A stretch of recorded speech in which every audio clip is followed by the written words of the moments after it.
We know that anytime we've had a technology revolution or an innovation, that some people have been left behind. And we also know that if we don't give folks a seat at the table, that technology will not be designed for everyone. So it's incredibly important that equality is at the center of innovation and technology design.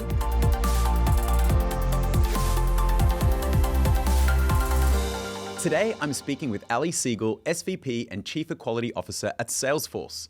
Ali has nearly a decade of experience leading diversity, equity, and inclusion programs.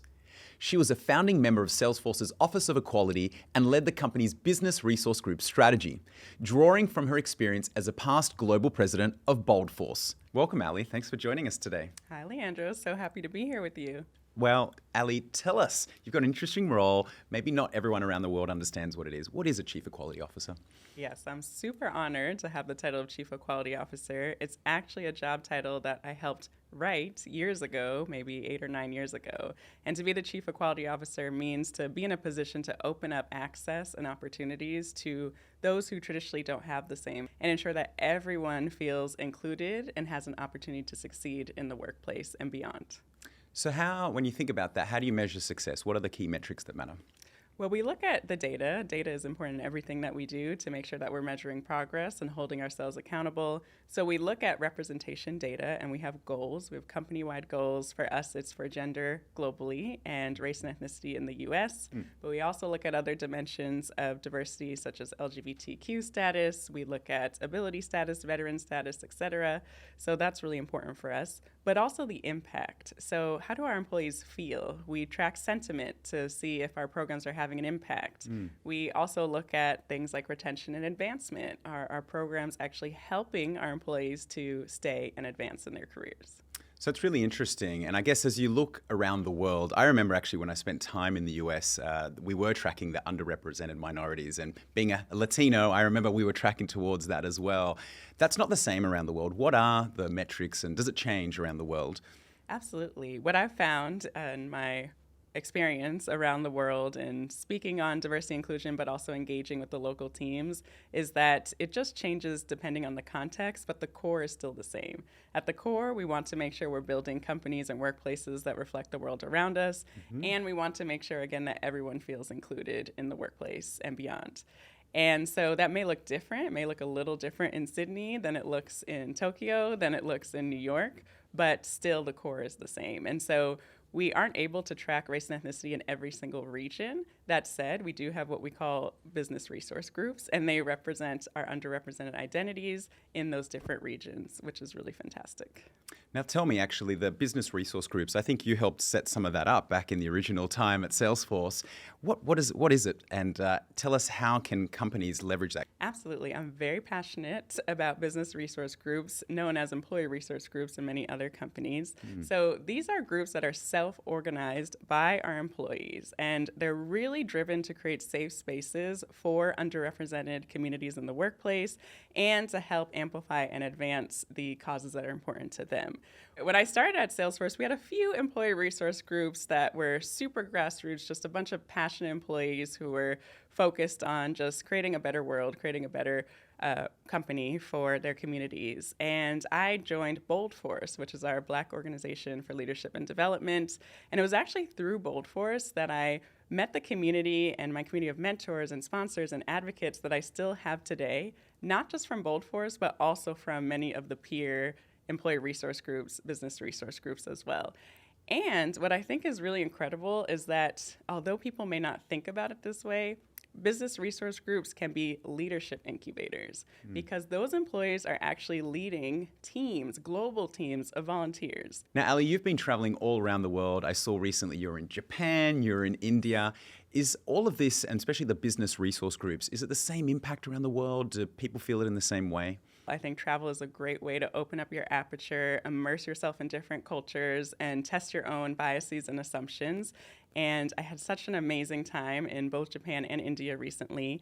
And I remember in Japan, I talked to an employee resource group leader who said that being part of an employee resource group or a business resource group, they said, this isn't just about a job. This is about my life. This changes my life.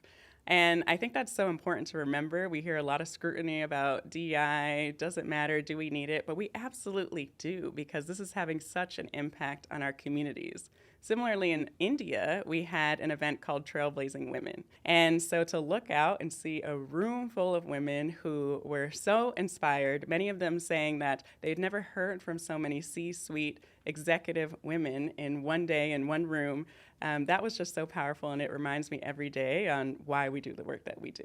I'm so glad you did that, and I think you did that with the CEO of India at Salesforce, Arundhati. Yes, So Arundhati, yes. she's a powerhouse, and we have a female leader there. So these are incredible stories. Do you have any results or any impact metrics that you can share around these efforts?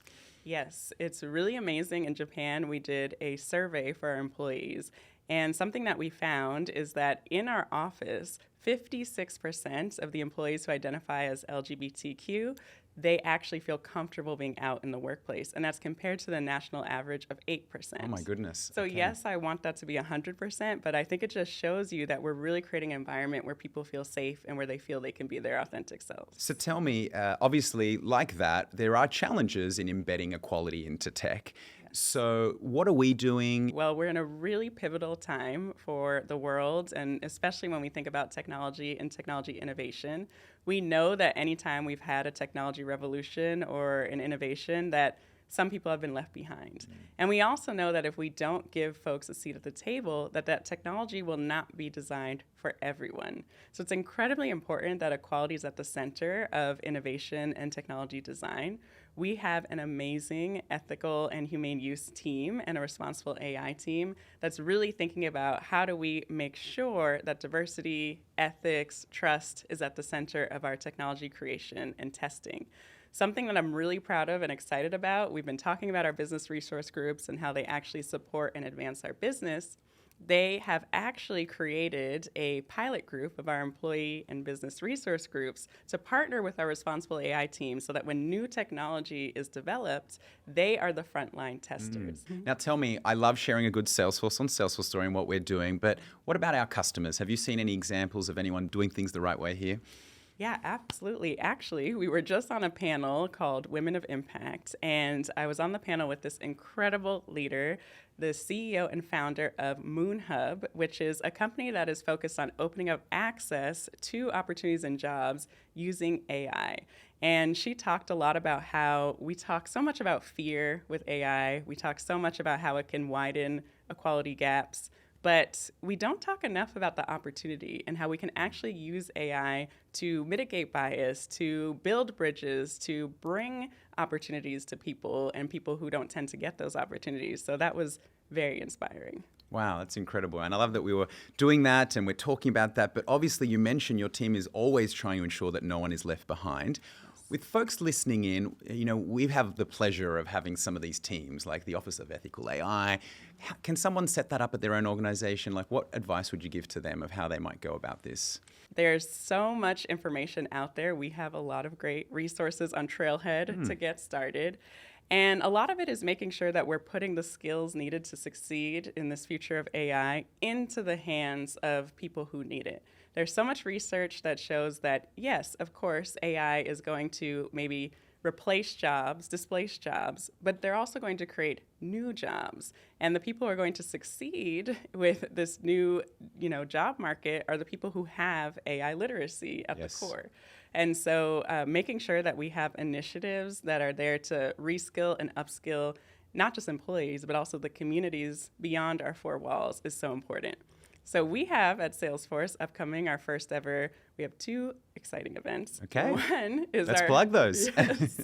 One is internal, that's our AI Learning Day. And we're actually taking all of our employees, we're giving them the opportunity to go offline and spend the whole day reskilling, upskilling with live workshops on AI. So that's really important. It's a cool initiative. Yes, It's very exciting. And then we also have our AI Equality Summit. And that is really intended to not just feature thought leaders who talk about the importance of centering equality in AI, which is a great resource for anyone interested, but also to host live workshops with our nonprofit and community partners, again, putting the power of AI and the tools you need to succeed in this next technology revolution in the hands of those who need it. Now, look, We never want to replace you, Ali. You're amazing. But I'm just thinking ahead. We need a Chief Equality Officer. Do we need it at every company forever, or at some point will you do yourself out of a job? I think when you think about the Chief Equality Officer role, ideally, we wouldn't need this. Ideally, we would have workplaces where everyone has the same opportunities, everyone has the same access, everybody feels they could be their authentic self and feels they can have an amazing career. But that said, we know that equality, it takes intentional focus and that we're not there yet. We also know that equality evolves with society. As society evolves, so does whatever the goalpost looks like for equality. If you think about gender equality in the workplace, that looked very different 30 years ago than it looks like now. What we even knew to be possible was very different. And then even today, we're talking about AI. What does equality look like within AI? That is going to keep expanding as the technology expands. So I do believe that this role is just going to continue to evolve with the way that the business and the world evolves around it. Well, I think I'll steal a line from Mark, where our CEO, that says there's no finish line to equality. And I definitely want to work at a company that you're always working at, Ali. So thank you so much for spending time with us and always spending time in our region. Thank you, Leandro. Happy to be here and always love talking to you.